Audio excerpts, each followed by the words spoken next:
Okay, so we have a new episode of Legends and Leaders, and today it's great to have Jenny here. Jenny, you're somebody who's been focused on community and brand at Adweek, and you've had so many different interesting roles throughout your career so far at tons of companies. I mean, you were at Forbes and helped really streamline what we see today with the Forbes CMO lists and the rankings there. And you've also been very much involved in the reporting space and editing for countless different publications. And now you're also focused on just growing community and the outreach there, and really giving a lot more insights into what it takes to be somebody great in marketing through your own show you have and other avenues. So I'm excited to have you here and to get into your story. Well, Ben, thank you so much for having me. It's a pleasure to be here, and I'm excited to chat with you. So, how did your passion for media and marketing and wanting to be a leader in that space, how did that interest begin? Yeah, so it's interesting. I feel like I'm a marketer by basically having a front row seat to understanding the industry as a journalist. So if I backtrack it, I always ever wanted to be a journalist. The subject matter wasn't as important to me. What was important to me was the craft of interviewing people, writing stories, information gathering, all of that. And so I was an English major and I ended up getting a master's in magazine journalism. And it just so happened that the subject matter that I became focused on was marketing and advertising. And that started really early in my career. It started probably in 1999 when then editor of Advertising Age, Scott Donaton, hired me to cover interactive agencies in New York City. And that really is where it took off. So it's been that long since I've been covering the industry. It started with covering interactive agencies. It sort of morphed into covering what was happening in the media space, vis-a-vis marketers and brands, covered Super Bowl ads. I was on TV all the time covering the rise and fall of the dot-com economy back then. And I went to various publications throughout my career, Business 2.0, chief executive, and ended up going back to Ad Age, where I oversaw the CMO, sort of a CMO supplement that we launched at the time. And after that, I was called by Forbes and they said, can you come over and head up the CMO network? And that was 10 years of covering CMOs and really going deep on that. So really the last 15, 18 years of my career had been focused really very exclusively on brand side CMOs, chief marketing officers. And so that when I also did a year at a CMO consultancy called Black Glass, which was wonderful. When I came to Adweek, it was really sort of my opportunity to take all of those learnings that I had amassed as a journalist covering the industry and interviewing people and getting to know CMOs and really bringing that knowledge into Adweek and having it inform everything that we do as a business and a brand ourselves. So just going back to how you entered into the industry, you entered in through the editing, the reporting area, why was that the best place to enter? I don't think it was necessarily, well, I think in retrospect, I feel like it was probably the best place to enter. The reality is I never was a practitioner. I don't have a business degree. I certainly don't have a marketing degree. But I do think that being a journalist in covering this industry affords you a perspective that, frankly, I don't think you can get anywhere else, right? Because you're seeing patterns, you're seeing shapes take form, you're trend spotting, you're reading tea leaves, and you're starting to kind of see sort of, as a journalist through that journalist lens, you're able to track where the industry's going and, similarities and differences in terms of where people started their careers in marketing. I've seen it all in terms of, all the different sort of technologies that come into this industry and how they change things and how the whole industry galvanizes around a new technology as if it's going to be the thing that changes everything forever.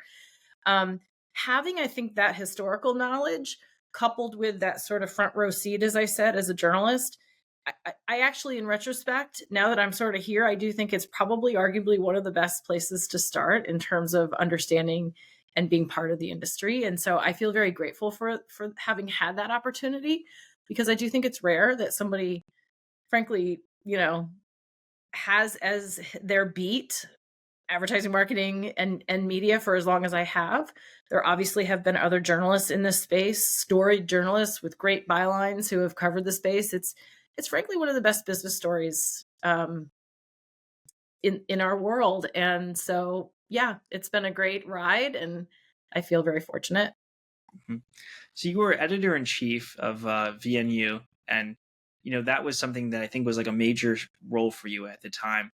How did that help set up how you thought about media, how you thought about the importance of it, and start to understand like the role of marketers? I'm sure you got pitched a ton as editor in chief. Yeah, sure. So yes, I was editor in chief of Sales and Marketing Management magazine, which was part of VNU at the time. Which, funny enough, had Adweek as a sister publication back then. Ah, So it's funny. You could argue I came back to Adweek in some respects. yeah. Listen, it gave me the opportunity to. You're right. You get pitched all the time, and I think what that role specifically taught me is the power of saying no and the power of being able to say, and frankly, making decisions at every turn. There is no shortage of people who are going to want to pitch, get covered, have their names in our publication. But you have to be able to, as an editor, sift through what the incoming is and make sure that you're being very choiceful and very intentional around what you choose to focus on and why. And ultimately, I do think that the rationale and the deciding factor over coverage has to be about how much will it benefit our consumers, our audience, the people on the receiving end. It can't be about the person profiled. It has to be about the people who are consuming that profile and the people who are understanding that or want to read about that case study. So that job really was, it's interesting you asked me about that because not many people ask me about my role at Sales and Marketing Management magazine, but it put a lot of responsibility on me very quickly. And I'm typically not, or at least up until that point, I wasn't very good at making decisions, hard and fast decisions, but that role forced me to have to make those judgment calls and those decisions really quickly. And so it was a great experience for sure. Yeah, I mean, I'm sure you had to figure out how to make decisions fast because you have a lot of things coming at you in that role. There were a lot of things coming at me. It was managing a staff. It was obviously thinking about the physical design of the magazine itself and how it needed to portray and sort of represent the brand, right? It needed to represent the why sales and marketing management existed, and frankly, how it was different than any other publication in its space. And I think, I carry a lot of that perspective into my role now at Adweek as well. So just fast forwarding a bit. So you wound up going to Forbes. Why were you so interested in being at Forbes? I mean, yes, there's a prestige, of course, but I mean, there was a lot of different other opportunities at the time that you could have looked into. And then how did you carve your own lane at Forbes and really get into building out the CMO, the coverage of CMOs and what they had to offer there? Yeah. So yes, you're right. There was a prestige. It was a prestige brand. Obviously, it was a brand that was frankly more, yes, a business publication, but more of a consumer brand, right? It was more of Forbes was known certainly outside of just business circles. I mean, being somebody who's on a Forbes list was something that pervades culture. Everybody knows about that. Yeah. So I loved the idea of working for a prestige brand. The Forbes name certainly let you into doors that you wouldn't otherwise be able to get into. So there was some credibility there. But I also think it gave me an opportunity to sort of break out of publications where I had focused solely and exclusively on marketing and advertising. I'm thinking about more so how marketing and advertising fits into the broader flywheel of business, right? So at Forbes, marketing and marketer coverage is but one, frankly, I won't say small, but it's one sort of compartmentalized um, um, block of coverage at a publication that otherwise looks at a whole lot of other aspects of business, everything from philanthropy to entrepreneurship to women in leadership roles. So what I loved about it was a bigger, broader context to go deep on marketing. I had to be, again, this concept of being very choosy. Frankly, when I got into that role as editor of the CMO network, I didn't have a staff. It was really just me. And my boss at the time, I'll never forget it. He said, do what you think is best. Like, just go do it, And I suddenly had all this autonomy to do and build what I thought was the best thing for our audience. knowing full well that we couldn't be all things to everybody, right? We, again, limited staff, tons of competition, obviously ad age, Adweek, even what the Times was doing, the Journal, there's always been competition for writing about marketers and marketing. And so I had to figure out how Forbes CMO network coverage would own its own slice. And to your point, like I needed to make sure that I found a niche, if you will, broad enough so it had, widespread applicability and there was enough of an appetite, if you will. But that was a really great learning experience. Somebody recently said to me, creativity loves constraint. And I do think that that was employed in my time at Forbes because I had the constraint of, frankly, limited resources, frankly, a lot of limited opportunity in that there was a lot of competition. And yet, I think what I ended up doing was finding that swim lane and finding that zone, not so much at Forbes. And this is kind of an interesting thing that I personally feel passionate about. Everything I did was for the people reading Forbes CMO Network. Everything I did was for the people consuming or being at our events, being at our gatherings, consuming our content. I didn't do it so much around like thinking internally and thinking, oh, how do I stand up CMO Network against all these other competing priorities at Forbes? It was very sort of like outward facing. And I do think that that's something that all media companies should make sure they continue to pay attention to. You got to impress at the end of the day, you got to impress your consumers. You got to impress your audience. And the rest will follow. I think the brand build, frankly, the respect of your internal organization, is thinking about you as a vital element of coverage or audience focus within a broader company. That will come if you serve your audience first. So. Yeah, I'm aligned with you on that. I think it's all about providing value to the people that are paying or just are consuming your content. It's got to be the most value possible. So, Jenny, what did it look like when you get in there and now like Forbes has a CMO list, they have CMO oriented events. It's like a big part of Forbes today. I mean, much bigger than when it was. Like, what was the infrastructure even like when you got in? Was there nothing really for CMOs and just like a little bit of recognition? No, so actually, there was a predecessor right before me who had stood up the content channel. So Forbes has content channels, right? So it's, and in some area, sometimes the content channels are topic focused, and sometimes the content channels are audience focused. So you might have the CEO network is audience focused, and then you might have a content channel on, ag tech, agriculture technology. So we had all these different content channels, and there was somebody before me who stood up the CMO network as a content channel. And so when I joined, I basically received responsibility for overseeing that content channel. And what that consisted of is my writing my own copy and content. I also managed a stable of contributors. Forbes, was at the time, and I believe still is, built a model where external contributors would be vetted and they would contribute their content. And that would become part of, what people would access if they came to the CMO Network content channel. One of the things that we did have or had started to stand up were things like the CMO Summit. And I think when I got there, because I was reporting on things and interviewing people, I started to build relationships with them, right? You actually get to know the people you're engaging with. And I do think it's good for journalists to actually build relationship, get to know these people, these human beings who you're writing about, who you're interviewing, who you're spending time with. And so that became sort of a natural conduit to creating much more of a community, right? And building sort of, even as the content was accessible online, it's thinking about, well, how can we, engage with these people who are consuming our content online in real world situations? Can we do more events? Can we do things where we're actually bringing people together? Obviously, the lists are kind of core to Forbes DNA. Forbes has always had lists. We likewise had lists for the CMO network. Obviously, we had the world's most influential CMOs list, and I continued to shepherd that forward. And while I was there, I launched something called the CMO Next List. And this was necessarily a list of people who had the CMO title, but weren't yet household names in the same way that the world's most influential CMOs were for the most part, kind of celebrity status, if you will, very well known, very accomplished. But by building the list, I also was able to simultaneously build those communities. The last thing that I was also responsible for was the Forbes 30 under 30 in marketing and advertising list.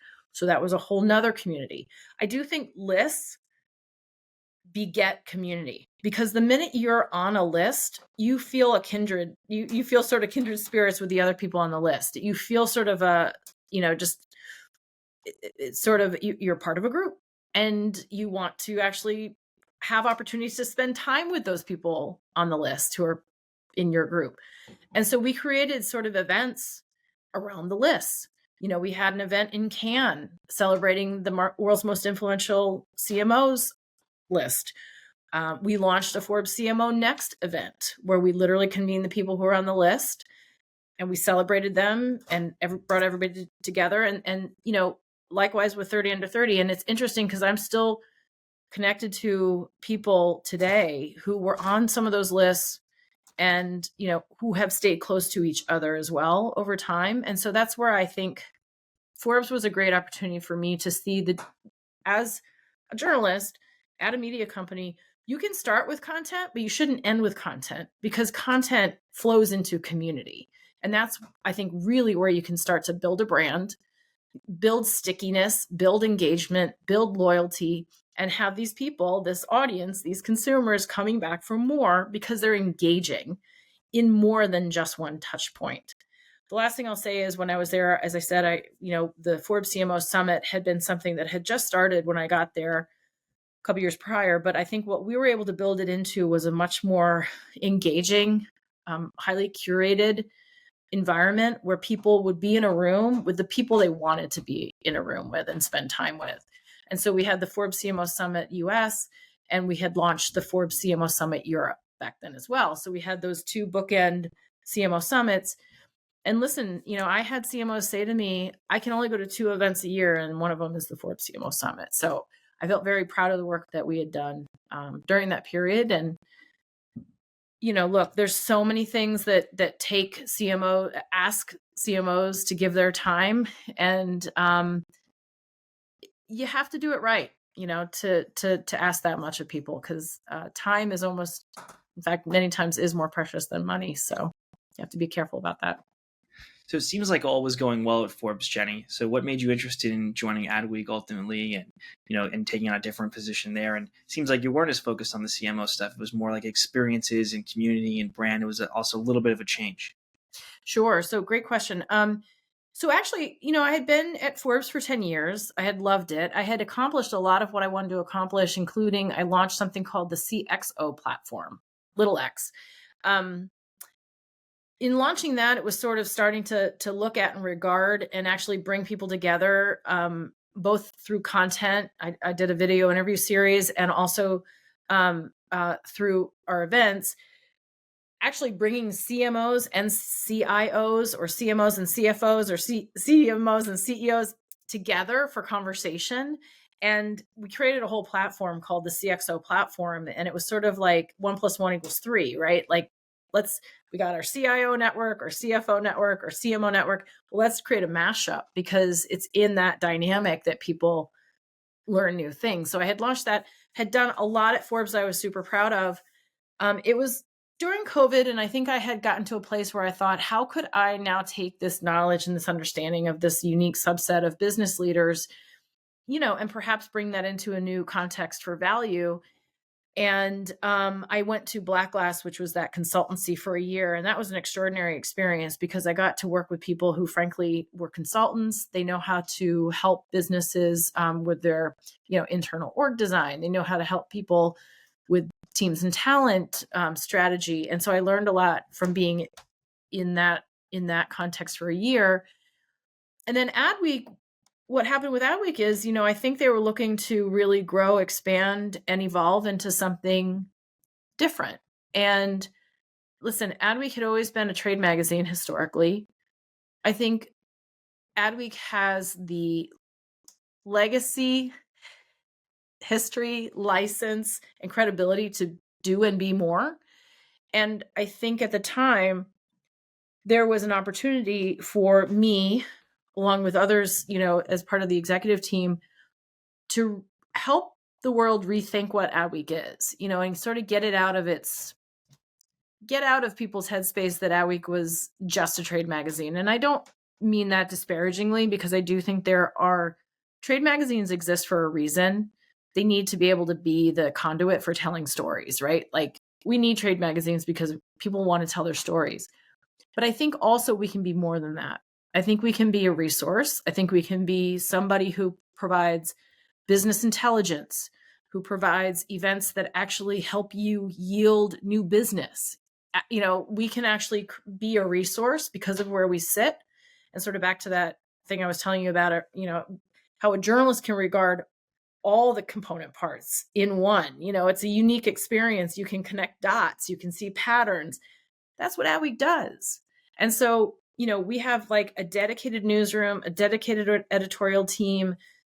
Good journalism is the heartbeat of our company. And if we can sort of basically take that as foundational to have that inform all the ways we show up for our audience, back to what I was saying, that's how we're going to win. That's how we're going to be successful. And that's what's going to differentiate us. And so I just went to Adweek because I felt there was a massive opportunity there. And I think, I'm 2 years in now, and the wins are in our favor. I think we're getting tremendous traction, and I think people are noticing a difference in how we show up and who we are as a brand, and people are paying attention. So it's really fun. Yeah, it definitely is exciting to see some of the changes. How do you think you can engage now with community? Because community for Adweek, like, it's been around for a long time. I think it's shifted, especially now. There's a lot more younger people entering the space. What do you think it's going to take to engage many of them with Adweek and bring this brand that was of such a magazine focus, to the digital age? Yeah, so it's a couple things. I think we need to engage with folks younger, earlier in their careers. I've done a lot of work with business schools. I've done a lot of work with marketing programs. And let's get into the classroom. Let's get students to start thinking about Adweek as sort of the go-to resource that they can't begin their careers without. Let's start making sure that we're convening people and convening disparate people in locations where they can learn from each other. From a content and platform and means standpoint, let's make sure that we are leveraging all the social media platforms that make sense, where those younger consumers are consuming content, and frankly, engaging with each other, And so we've got as I said, the incredible content team that's spending a lot of time thinking about that and pushing into new areas. Mentorship has always been something that's been important to the industry, and certainly Adweek has had an iteration of mentorship. There's a lot of other entities and individuals in this industry who spend time in this concept of mentorship. I'm of the mind that mentorship needs to be almost two people on equal footing. I don't think we're living in a time when people who have been longer tenured can frankly talk down to younger people. I think the younger people come with them some incredible expertise and different perspective and lens on the state of the industry that frankly people who have been in this industry for longer can massively learn from. So let's rethink what mentorship is as an exchange, right? It's an exchange of knowledge. It's an exchange of perspective. And I think we have to sort of create those environments where that can happen. So we are so cognizant of the younger generation, all the things, frankly, that they can use Adweek for. So yes, absolutely, content downloads, being as up to date as they can possibly be. Let's say they are really newly into the industry. Like I said, Adweek needs to be, at their disposal at every turn. Obviously, as they elevate in their career, we also need to be there. We also need to be there because that's where things start to change, right? Depending on the level of responsibility, the area of focus, we have to be able to pivot and be relevant to them, even as we're relevant to C-suite, right? And we basically need to be available to all those people at every stage. But it's you have to think about this too. The advertising, marketing, media industry is comprised of people who are in very vastly different stages, not just of their careers, but also in the industry. Being a CMO on the brand side is vastly different than being a media seller or media buyer at an agency, which is vastly different than being a creator, which is vastly different than being a CEO of an agency. So it's not one size fits all. And so even as we think about like the horizontal, how we show up horizontally for the entire marketing ecosystem, we also simultaneously need to think about how we drill down and show up for those individual cohorts who comprise the overall ecosystem. So it's exciting. Yeah, it definitely is. I agree with you on the point of like, well, there's a lot of young people that have value to add in their own way. And I think that that shouldn't be overlooked, but also it goes both sides too. And a lot of more experienced people that have value. And it's definitely because things have shifted so fast, there's a lot of more value that young people can provide than they probably previously couldn't. But just the last question that I have, what do you aspire to accomplish now? What are some of your short-term goals, your long-term goals? What would you say is overall would be a success for you in this current role on Adweek as well? Yeah, so I just want us listen, I want us to be the be all end all for people who make their careers in this industry. I truly believe this is one of the most exciting, dynamic, innovative, creative aspects of business, full stop. And if we can show up for those folks who I believe are some of the most incredibly intelligent people in business, we will have succeeded. Me personally, in the future, I would love to, I've always said this to anybody who asks, but I love education. I do believe in education. I feel like at some point in my career, if I could get back in a classroom and be able to teach the next generation about this most exciting aspect of business, I would love to do that. So that's the long-term goal. Awesome. Well, thanks for taking the time, Jenny. Appreciate you doing this. I think you've got a lot of exciting things ahead of you here, especially with Adweek and catering it to new audiences and creating different types of content there. And I'm excited to see what's in store next. Thanks for coming on. Thanks so much for having me, Ben.